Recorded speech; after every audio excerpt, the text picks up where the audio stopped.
코르넬리스 프롱크 목사님의 팔복 강해 그 5번째 시간, 긍휼히 여기는 자는 복이 있나니. 팔복을 공부하면서 이 귀한 예수님 말씀 중 처음 4가지를 살펴보았습니다. 심령이 가난한 자는 복이 있나니 천국이 그들의 것이며, 애통하는 자는 복이 있나니 그들이 위로를 받을 것이며, 온유한 자는 복이 있나니 그들이 땅을 기업으로 받을 것이며, 의에 줄이고 목마른 자는 복이 있나니 그들이 배부를 것이며. 오늘은 마태복음 5장 7절에 기록된 5번째 복을 보려고 합니다. 긍휼히 여기는 자는 복이 있나니 그들이 긍휼히 여김을 받을 것이며. 여기 참 그리스도인의 표가 하나 더 있습니다. 예수님이 말씀하시기를 당신의 제자는 심령이 가난하고 죄 때문에 애통하며 온유하고 의에 줄이고 목말라 한다고 하셨습니다. 그리고 오늘 본 말씀대로 남을 긍휼히 여깁니다. 긍휼히 여기는 자는 복이 있나니. 이 말씀 또한 믿음이 진짜인지 가짜인지 드러내는 시금석입니다. 자신이 그리스도인이라고 말하는 사람마다 반드시 남을 긍휼히 여겨야 합니다. 주 예수님은 팔복으로 우리를 시험하십니다. 예수님은 우리가 구원받기 위해 해야 할 일을 말씀하시는 것이 아닙니다. 그것은 성경 다른 곳에서 말씀하셨습니다. 여기 팔복에서는 그리스도인의 특징만을 말씀하고 계십니다. 그리스도인이라면 남을 긍휼히 여겨야 합니다. 이것이 예수님이 5번째 복에서 하시는 말씀입니다. 만약 남을 긍휼히 여기지 않는다면 그리스도인이 아닙니다. 팔복에서 강조하는 것은 행위가 아니라 존재입니다. 예수님은 무엇보다도 기질과 성향에 관심이 있습니다. 물론 행동에 대해서도 뒤에서 말씀하시지만 그것은 그리스도인이 어떤 존재인지 분명히 말씀하시고 난 뒤에야 말씀하십니다. 그리스도인답게 행동하려면 먼저 그리스도인이 되어야 합니다.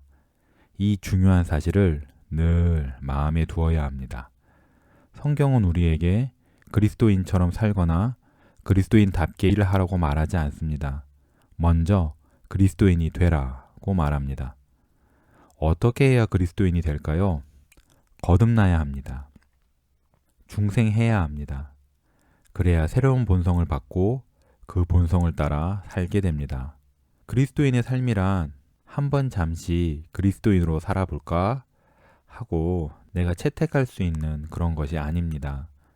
참 기독교는 나에게 일어나서 나를 변화시키고 내 마음, 내 성품의 중심을 바꾸어서 행동과 삶의 방식으로 나오게 합니다.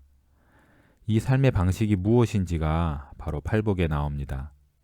이렇듯 팔복은 우리 마음의 중심을 드러냅니다. 긍휼히 여기는 자가 복이 있다는 이 5번째 복 또한 그렇습니다. 긍휼히 여긴다는 말이 무슨 뜻일까요? 비참에 처한 사람을 불쌍히 여기고 도우려는 마음을 말합니다. 단지 동정심만이 아닙니다. 동정심이 있는 사람은 많습니다. 고통을 더는 일을 진짜로 해야지 긍휼히 여기는 것입니다. 선한 사마리아인이 좋은 예입니다. 길에 쓰러져 죽어가는 불쌍한 사람을 보고 제사장과 레위인은 그냥 지나칩니다. 아마 불쌍한 마음이 들었겠지만 돕지는 않습니다.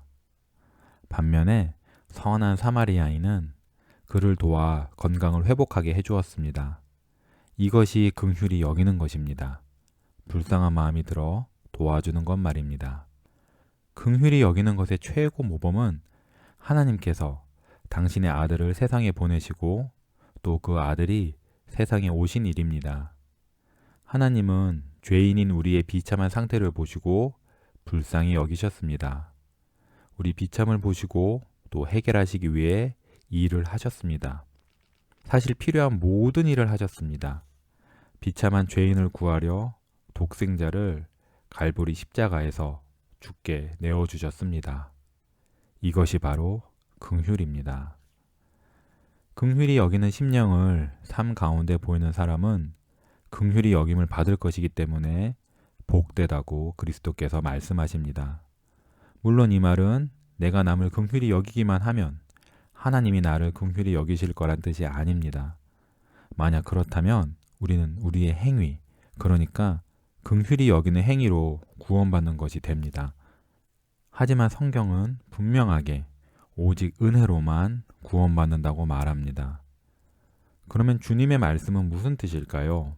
만약 내가 오직 하나님의 은혜로 죄 용서를 받은 그리스도인이라고 하면서도 남을 긍휼히 여기지 않는다면 실제로는 내가 그리스도인이 아니면서도 스스로를 속이고 있고 심판날에 긍휼히 여김을 받지 못하리란 말입니다.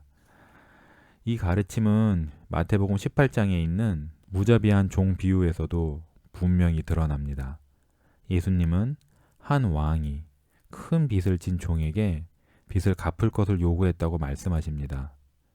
이 가난한 종은 갚을 돈이 없어서 왕에게 시간을 더 달라고 합니다. 비참에 처한 가난한 종을 보고 왕은 불쌍한 마음이 들어 10,000데나리온이나 되는 큰 빚을 모두 탕감해 줍니다.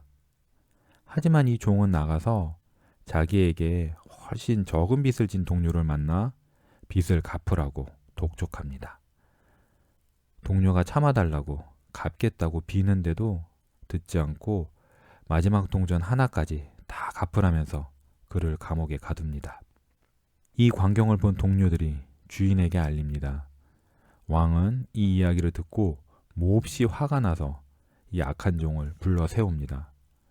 그리고 앞선 탕감을 번복하고 10,000데나리온을 다 갚을 때까지 그를 감옥에 집어넣습니다. 비유를 마치신 예수님이 말씀하십니다. 너희가 각각 마음으로부터 형제를 용서하지 아니하면 나의 하늘 아버지께서도 너희에게 이와 같이 하시리라. 이 말씀에 비추어 자신을 돌아보십시오. 자기에게 잘못한 형제를 용서할 수 없다면 믿음에 문제가 있는 것입니다. 주께서 나의 죄를 다 용서해 주시고 산더미 같은 빚을 마지막 동전 하나까지 다 탕감해 주신 것을 진정으로 믿는다면 이웃에게 조그만 빚을 갚으라고 감히 말하지 못할 것입니다. 오히려 하나님께서 나에게 베푸신 긍휼을 조금이라도 드러내려고 기꺼이 이웃을 용서할 것입니다. 이렇듯 그리스도인은 긍휼에서도 자기 주인인 예수님을 닮습니다. 오늘 말씀을 마무리하면서 앞에 네 복과 이 5번째 복에 아름다운 관계를 주목해 보려 합니다. 성령께서 나에게 역사하셔서 내가 죄인인 것을 보게 되면 심령이 가난해져서 죄 때문에 애통합니다. 로마서 7장의 바울처럼 오호라 나는 공고한 사람이로다.